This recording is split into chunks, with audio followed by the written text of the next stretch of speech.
Drake's comm system. I've intercepted enough radio chatter to learn that Drake's combat troops have overtaken the defense platform. Some of the original crew might still be alive, but I can't confirm that. I can tell you that Drake's deployed a laser defense net, which draws power from the platform's core. Rather enjoyed your company, James. Do be careful. Call out.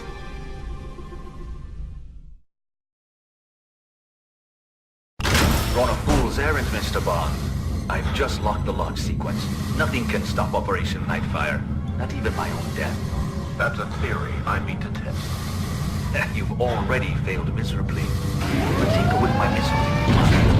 It'll make a splendid target for my laser cannons. James, the missiles. You won't be able to disarm the warheads in time. Your only hope is to sabotage the launch system in some way. You'll have to disable them manually. Each launch gantry has a weak coupling that you can melt with your laser. I'll credit you with persistence, Mr. Bond. Persistence and failure. There are NATO launch sites on Earth which could challenge the arsenal on my island. Those bases will be incinerated. By turning these defensive missiles into massively offensive ones, I've kept my most hardened combat veterans on reserve, Bond. I let them finish you off.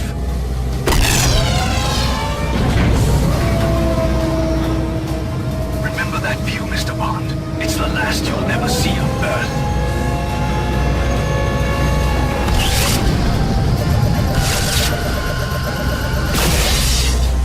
James, the missile launch couplings are exposed. If you laser them, you should be able to fix the missiles.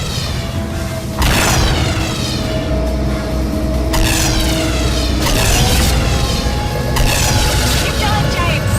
Missiles are out of control. Operation Nightfire can't be stopped. So the nuclear card on the table will be mine.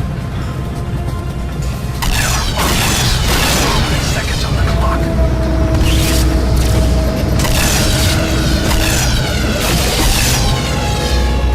It can't adjust its course, James.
Shaken, not stirred.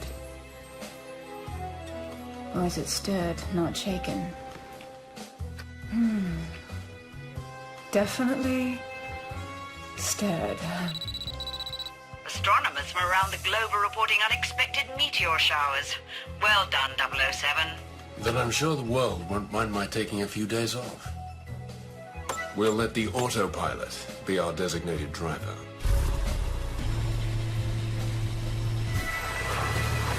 Oh, James.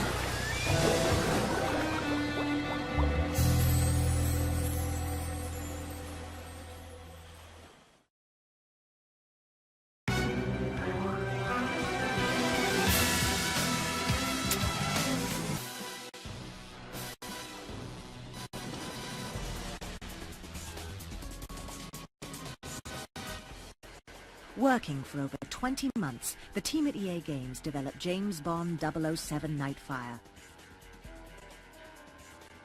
3 core international teams in the United States, England and Canada, programmers, writers, artists, designers and animators, collaborated to create an unparalleled James Bond experience.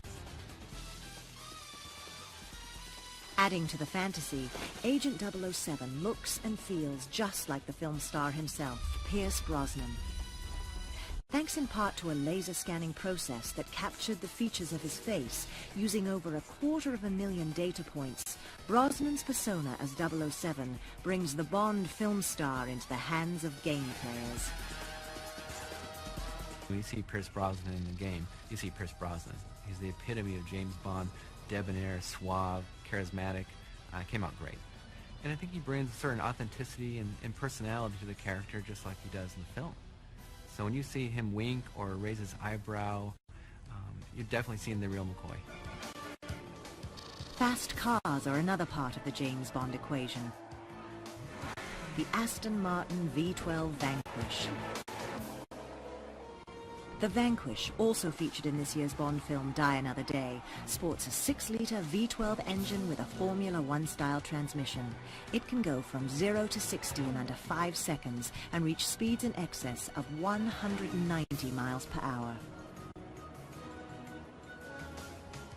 To bring this amazing vehicle into the game, the design team at EA worked with Aston Martin to capture all of the exact specs and performance attributes of the car, then created a 3D mesh in the digital realm. From fast cars to beautiful women and exotic locations, James Bond 007 Nightfire is packed with all the elements that make it classic James Bond, allowing the player to live out the fantasy of the world's best secret agent.